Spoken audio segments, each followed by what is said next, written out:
Fala galera, beleza? Sejam muito bem-vindos ao quinto episódio da nossa segunda temporada da nossa série Crimes que Chocaram o Brasil.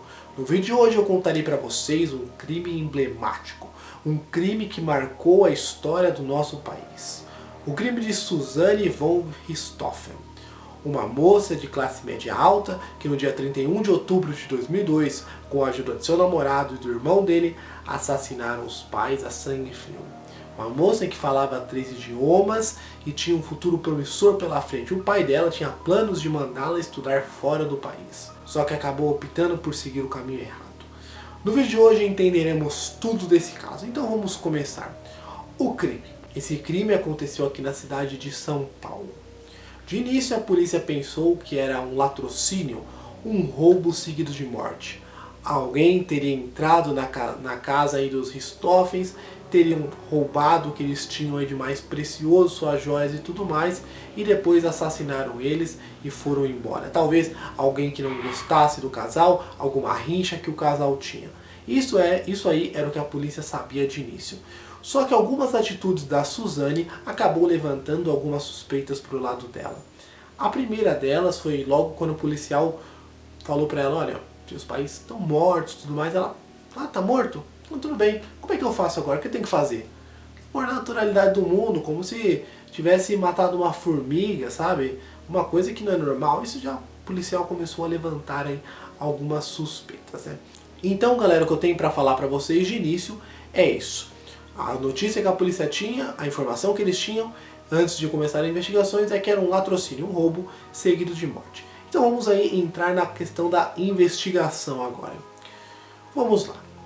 A questão da investigação. Algumas pautas começaram a ser levantadas, algumas observações começaram a ser anotadas. Então a polícia deu início às suas investigações.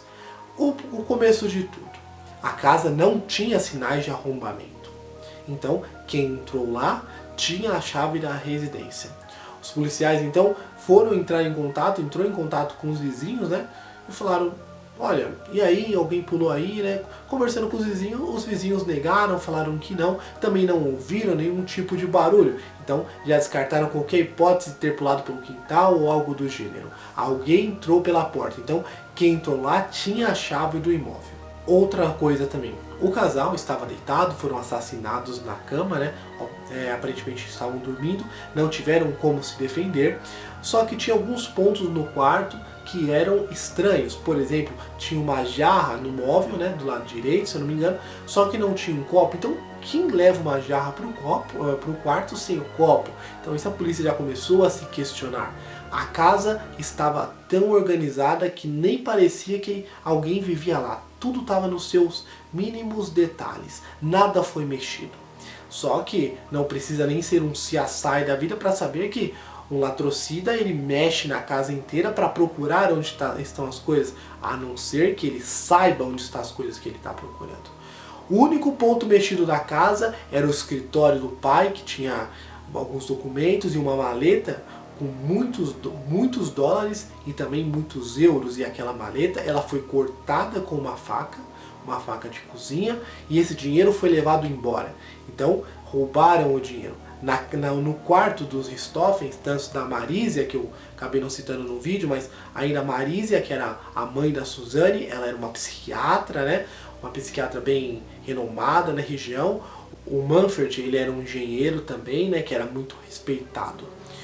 Então, no quarto deles, né? As coisas estavam reviradas, tinha várias joias não, né? Bijuterias que não tinham muito valor jogadas no chão. E no closet da Marísia, né, a parte onde ficavam os sapatos foi mexida, e naquela parte tinha um fundo secreto. E lá era guardada uma arma, inclusive a arma que estava deixada do lado da mão do Manfred. O Manfred morto, né, com o braço, que eu não vou conseguir exemplificar para vocês, né, porque a câmera só pega parte do meu corpo, mas estava com o braço, tipo assim, deitado, sabe quando você deita na cama, o braço um pouquinho para fora, mais ou menos isso, e a arma estava ali no chão. Então a polícia começou a se questionar, falar, como que um latrocida ele só mexe nos pontos principais? Então esse cara, essa pessoa, ela com certeza conhecia a casa, ela conhecia onde estavam as coisas. Foram usados sacos plásticos, só que a pessoa que pegou esses sacos, ela foi até a despensa da casa, retirou o saco exatamente de onde ele estava, sem bagunçar mais nada, fez o uso dele. Então a pessoa sabia que o saco estava ali. Então vários pontos foi mostrando para a polícia, né, para os investigadores, que quem cometeu aquele assassinato, quem cometeu aquele homicídio, era alguém que conhecia a casa, algum familiar ou alguém que tinha acesso à residência. Então a polícia começou a fazer alguns questionamentos, né, a Suzane e o Daniel, só que eles afirmavam que no horário do crime eles não estavam lá. A Suzane confessava que tinha ido até a casa, só que o argumento que ela usava é que ela foi até a sua casa, pegou o dinheiro para depois ir no motel com o Daniel. Inclusive o Daniel, ele tinha o comprovante de que eles foram no motel, eles tinham a nota do motel. Só que isso foi uma das coisas que a polícia questionou. Eles fizeram um questionamento a si mesmo, tipo, quem é que vai no motel e pega um comprovante? Ninguém vai no motel e pega uma nota. Então isso já é um ponto que a polícia começou a desconfiar deles, né? Só que obviamente isso não poderia incriminá-los. Então a polícia foi fazendo sua investigação, conversando daqui, conversando dali, e aí sempre num depoimento que eles davam, tinha uma divergência do anterior, a história não batia. Inclusive o investigador falou que quando você mente, você só guarda a mentira principal. As mentiras que você contou para chegar ali você esquece. Então você nunca vai lembrar exatamente dela, você só se lembra da mentira principal. E isso foi fazendo com que a Suzane e o Daniel fossem virando então os principais suspeitos do crime. E o que mais levaria a incriminar os dois? As atitudes da Suzane eram uma das principais coisas, que levantavam todas as suspeitas para o lado deles. Um dia após o crime, a morte dos pais, a polícia foi no dia seguinte na residência e a Suzane estava na piscina. Aparentemente estava uma festa com o namorado, com o irmão, estava tudo bem. Os pais faleceram no dia anterior, mas tudo bem. Demorou para abrir a porta, abriu, a polícia entrou, ela chegou, levou a delegada, né, do caso no quarto. Esse aqui é o quarto em que houve o assassinato. Tipo, super normal, com cigarro na boca. Esse daqui é o quarto. Sem problemas. Depois levou ela na despensa, né, na despensa da casa. Aqui é onde estava o saco plástico que foi usado, né, saco preto de lixo, plástico que foi usado no crime. Ele estava ali com a maior naturalidade do mundo. Ah, o colchão do quarto dos meus pais eu joguei fora porque estava sujo o quarto. Eu estava tudo sujo, eu já me livrei do colchão. Uma naturalidade, uma frieza que a polícia não conseguia compreender. Como uma pessoa que perdeu os pais estaria tão bem assim? Bom, então a polícia continua sua investigação. Tendo a Suzane Richthofen aí e o Daniel como os principais suspeitos, eles tinham uma dúvida. Como que uma moça conseguia diferir golpes tão fortes e precisos nos pais dela? Ou seja, vamos supor que os dois que tinham cometido esse assassinato, esse homicídio, será que ela teria força para dar golpes com tanta precisão e tanto fazer um estrago tão grande? Com certeza haveria uma terceira pessoa. Mas quem então seria essa pessoa? O problema era descobrir. Então as investigações continuaram, sempre interrogando a Suzane, interrogando o Daniel. Aí ela sempre arrumou uma desculpa. Ah, talvez tenha sido a empregada, porque ela tinha uma desavença com os meus pais. Ah, ou eles tinham desavença com fulano. Ah, eu levei o carro no mecânico e esqueci a chave de casa dentro do carro. Ah, mais isso, mais aquilo. E a polícia só investigando e vendo que nada tinha ligação. Então a casa estava começando a cair para ela. Ela mesma, a polícia dando corda, ela mesma se enforcando. Então as coisas foram seguindo, até que chegou um momento que não tinha mais como ser nenhuma outra pessoa senão os dois. A família dos Richthofens falavam que eles não eram assim de fazer muitas festas, então eles não tinham um contato tão próximo da família, então não teria mais quem ter a chave senão a Suzane. E aí por tudo isso, essas complicações nos depoimentos, informações que não batiam, ela mesma foi se enforcando e foi apontando tudo para ela e para o Daniel. E dessa forma a polícia chegou uma hora que falou, não tem como ser outra pessoa. Só que não tinham provas, não tinha uma confissão né, para falar, foi você. Então, numa conversa com o vigia da rua, né, a delegada chegou e falou pro investigador, o perito, falou, meu, você disse que horas que foi esse crime? Você estima mais ou menos que horário? Ele falou, olha, foi das 10 da noite até a meia-noite. Entre essas 2 horas que provavelmente aconteceu o crime. E conversando com o vigia ali do bairro pegou e falou assim, meu, eu tava assistindo o jogo do Corinthians e Flamengo, e eu me lembro de que bem no finalzinho do jogo, mais ou menos umas 11, 11h10, eu vi o carro da Suzane entrando em casa, e mais ou menos uma meia hora depois, 11, 11h40, eles estavam saindo. Batata. As coisas começaram a bater de um jeito que não tinha como ser outra pessoa. Aí que tá, meus amigos. Vocês lembram que eu disse pra vocês que tinha sumido uma maleta? E nessa maleta, na verdade, tinha sumido não, a maleta estava lá, mas ela estava cortada, né? E o dinheiro de lá foi retirado. Vocês se lembram que eu falei que teve esse roubo, né? Que a pessoa que cometeu o assassinato, tudo mais, foi no escritório, pegou, justamente sabia onde estava o dinheiro e lá tinha euros e dólares nessa maleta. Pois bem, como esse crime, eu digo, foi um crime emblemático, marcou o nosso país, naquela época tudo estava sendo investigado e a população estava em cima, a população estava sendo informada por meio da mídia, por meio de rádios, tudo mais. Então, num lindo dia, um homem, né, um rapaz, foi numa loja de moto, comprou uma Suzuki 1100 em dólares. Comprou à vista em dólares. Então o lojista já estranhou e avisou para um policial, falou, velho, não sei se tem alguma coisa a ver, mas veio um rapaz aqui na minha loja e esse rapaz ele comprou uma moto que eu tinha aqui, pagou à vista em dólares. O policial informou a delegada e então esse rapaz foi conduzido na delegacia. É aí que entra o irmão do Daniel, o Christian. A ideia da polícia era que chamaria no dia seguinte o Daniel, a Suzane, o pai do Daniel também, que estava entrando como suspeito, que eles estavam procurando uma terceira pessoa. Eles estavam com uma ideia de no dia seguinte fazer uma outra interrogatória para encontrar as principais divergências de novo. Eles estavam tentando chegar, né, na confissão ou chegar numa prova contundente para colocar eles atrás das grades e localizar essa terceira pessoa. E então, à noite, quando eles receberam essas informações, eles pegaram e levaram todo mundo no mesmo dia para a delegacia. Adiaram, largaram mão do que iam fazer no dia seguinte, né? Que era isso que eu disse, e levaram todo mundo nessa noite mesmo para a delegacia. Chegando lá, eles dividiram os três, né? Colocaram o Christian, a Suzane e o Daniel com equipes diferentes para fazer o interrogatório. Bom, foi um policial muito experiente conversar com o Christian, né? Só pra vocês saberem, o Christian não comprou a moto no nome dele, tava no nome de um camarada dele, mas aí, né, a polícia chegou no cara, o cara falou, não, quem que comprou foi o Christian, né? Enfim, aí levaram o Christian pra delegacia e conversando com o Christian, o policial pegou e falou, meu, aqui entre nós aqui, velho, onde você conseguiu esse dinheiro? É muito dinheiro, cara. Não, mas eu sou músico, eu tô fazendo umas economias, minha avó me deu uma metade, minha avó que me deu tudo. Ele acabou se confundindo sempre, ele não sabia o que falar. Não tinha onde explicar, meu, porque era muito dinheiro, galera, era muita grana, velho. E era em dólares ainda, não tinha como ele explicar de onde veio aquilo. Então tudo bem. Aí ele pegou e falou, pô, mas você não é usuário de drogas? Ah, eu sou, mas, meu, aqui pra mim, eu sou policial. Usuário de drogas, meu camarada, ele não consegue guardar dinheiro, velho. Ele torra tudo. Aí o Christian começou meio que se desesperado, ele virou policial e falou assim, irmão, sabia que a casa ia cair, cara. Eu sabia. Foi o seguinte, eu fui um dos assassinos e eu tive uma participação bem ativa no crime. Eu matei a Marícia. Nessa hora o policial já correu, avisou a delegada e pronto, o crime estava solucionado.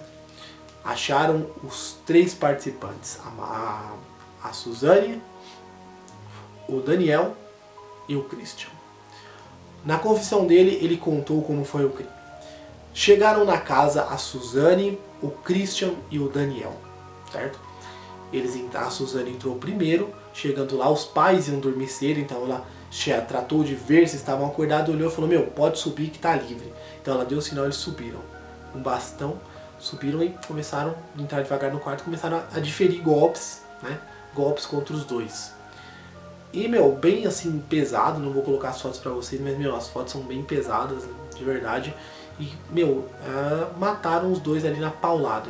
E ele colocou a Marísia, ela tinha um pano na boca que ele colocou porque ela estava recebendo os golpes e ela estava morrendo, mas a pessoa tenta respirar e fica aquele, sabe, não sei explicar direito, então ele colocou aquilo, né, na boca pra tampar, pra que ela parasse de fazer esse barulho, porque igual eu vi o investigador falando, meu, imagina o cara tá fazendo uma cagada dessa, assassinando alguém à noite, naquele puro silêncio, aquele gemido, aquele meio que ronco se torna muito alto, então imagina o desespero que o cara fica.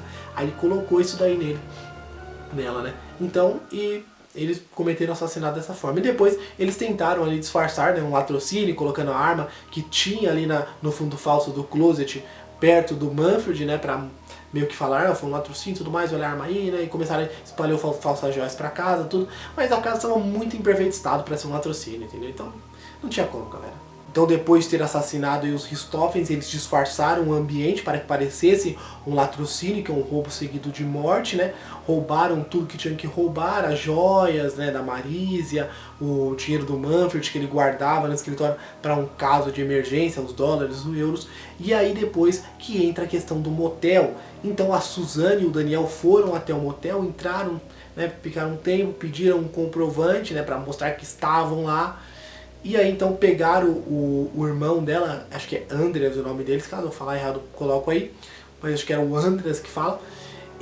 Pegaram ele, então foram pra casa, né? E aí depois que comunicaram a polícia, mataram meus pais, Então, assim que foi o crime, né? Assim que ela matou os pais, né? Com a ajuda aí do irmão e do irmão não, do namorado, né? E do irmão do namorado. O Christian se demonstrava muito arrependido, né? Falou que fez isso daí mais porque estava devendo um favor pro seu irmão, tudo, né? O policial disse que o Christian se mostrou realmente arrependido. Arrependido não, né? Ele se mostrou arrependido também, mas se mostrou bem assim, perdido, tipo, o que eu tô fazendo aqui. Já o Daniel se mostrou muito arrependido. E a Suzane, as palavras do policial, ela era uma geladeira. Não demonstrava emoções, não demonstrava arrependimento, uma geladeira fria. Então começaram aí já a estranhar, né? Tipo, totalmente fria, sem emoções nenhuma. Bom, sobre a família Richthofen aí, né? Os vizinhos falaram que era uma casa muito calma, uma casa que não parecia que tinha alegria lá, né? O Manfred, ele era muito rígido, né? Muito organizado, tanto é que as pessoas que visitaram a casa, os policiais, os peritos falam que na casa não tinha um objeto fora do lugar, parecia que a casa era inabitável, ninguém morava lá. A casa parecia que era um cenário de alguma coisa, um cenário de gravação. Era exatamente tudo no seu devido lugar, a não ser as coisas que os Richthofen, aí a Susanna Richthofen e o Daniel aí tiraram quando cometeram o assassinato. O resto estava tudo no seu devido lugar. Era um cara que preservava muito a questão da organização, o Manfred. Bom, então era uma família que tinha esse problema, né? Mas dizer aí que se o Manfred era um pai ruim, se a Marísia era uma mãe ruim, não sabemos, porque quem pode dizer essas questões aí, como era o clima da casa, era a Suzane, se for sincera, o irmão e os pais que estão mortos, né? Então nós não temos essa informação. Agora, vocês me perguntam, mas Gabriel, quais foram então as motivações do crime, se não se tem certeza de se o Manfred era ou não um pai ruim? Bom, de acordo aí com eles, né, com a Suzane e com o Daniel, a questão do crime aí foi por amor. Os dois se amavam e os pais da Suzane não aprovavam esse relacionamento. Porque o Manfred queria que ela ficasse com um cara de alto nível, não um cara como o Daniel, que era um cara que não tinha um planejamento de vida legal, não se interessava em fazer um curso superior e tudo mais. E o Manfred não queria isso para a filha dele. Então ele barrou o relacionamento, inclusive ele queria mandar a Suzane para fora do país. A Marísia, no começo, ela aprovava o relacionamento, mas ela também depois começou a pegar uma certa implicância com o Daniel e também não aprovava mais. Algum tempo antes do crime, a Marísia e o Manfred, eles tinham ido viajar e tinham ficado mais ou menos uns 30 dias fora. Então o Daniel, ele praticamente passou a morar lá na casa. E aí eles tiveram meio que uma lua de mel antecipada, né? Então depois eles voltaram e começou aquela proibição de novo, né? Então eles falaram que cometeram esse crime por isso, por amor. Agora vamos falar das condenações. O Daniel foi condenado a 39 anos e 6 meses de prisão. O Christian, irmão dele, foi condenado a 38 anos e 6 meses de prisão. e a Suzane foi condenada a 39 anos. Porém, desde 2015 a Suzane se encontra em regime semiaberto, o Daniel também está em regime semiaberto e o Christian está em regime aberto. E também a Suzane, né, ela perdeu todo o direito da herança dos pais. Dizem que girava ali em torno de 3 milhões, agora com todos os reajustes e tudo mais, acreditam que esteja girando em torno de 10 milhões de reais. Então ela perdeu toda essa herança que ficou aí para o irmão dela apenas. Então galera, esse foi o episódio de hoje, do caso aí de Suzane von Richthofen, um caso emblemático que marcou o nosso país e até hoje é pauta aí de muitas discussões, né? Inclusive muita gente falava daquela questão, né? Pô, ela matou o pai e a mãe, como é que ela pode sair, não sair do dia das mães, por exemplo, né? Quando ela estava presa, né? Então isso é uma coisa que acabou levantando essa grande discussão, né? Galera, o vídeo de hoje vai ficando por aqui, espero que tenham gostado. Tentei trazer o vídeo mais completo possível, pesquisei bastante, fiz bastante anotações e espero que eu tenha atendido aí as expectativas de vocês em relação a esse vídeo. Espero que eu esteja também atendendo as expectativas de vocês em relação aos episódios anteriores. Espero que vocês tenham gostado de verdade mesmo, porque eu faço de coração essa série pra vocês. Beleza? Então não esqueça de estar deixando o seu like. Vamos lá, vamos ver se vocês lembram. Quais são os 3 passos? Deixar o like, se inscrever no canal e acionar o quê? O sininho de notificações. Deixa aí seu comentário também, o que você achou desse crime, o que você achou do vídeo, beleza? Então é isso, galera. Todos os links estão aqui na descrição do vídeo. Eu espero você então no próximo vídeo dessa série ou no próximo vídeo do canal. Um abraço a todos, se cuidem, fiquem com Deus. Até o próximo vídeo e falou!